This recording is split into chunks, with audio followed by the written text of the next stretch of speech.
news here in the studio. Tonight we're going to talk about the problems or the life of the immigrants here in Britain and inform you about them. Many immigrants went to Britain because we here in Britain got a lot of jobs. So, and the Indians, example, did not have as many jobs. So they moved here to Britain to get jobs.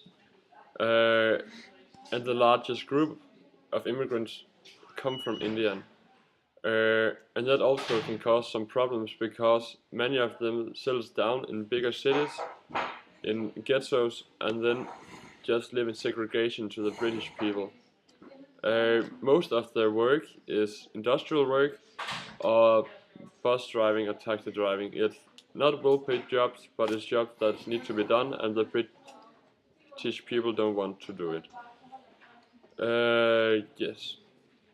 And when a big group from different culture come to another country, the culture clashes, and there can be difficulties between the two cultures. Yes. Okay. And now I have a father from India in the studio. Hello. And we're gonna talk about how it is to be Indian in Britain. So that are we going to do now.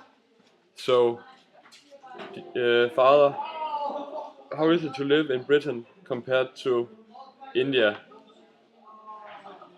In Britain, it's not as tough sometimes, but other times it is tough because you need to work a lot because you can get the well-paid jobs.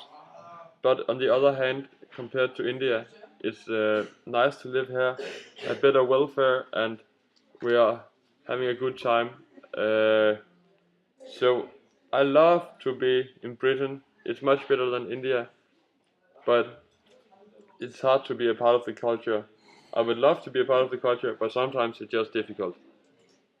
Okay, I understand that. How is it to change a culture like that, like going from India culture to British culture? Yes, it has been very hard in the beginning, but it's getting better. So I hope to be more integrated in the country because in the beginning it has been very tough. So yes, I hope it'll be better, but I love to be here. That was all I had, and that was it all. Yes. Now to the weather. It's getting very rainy today. It's getting 16 degrees, so close up the.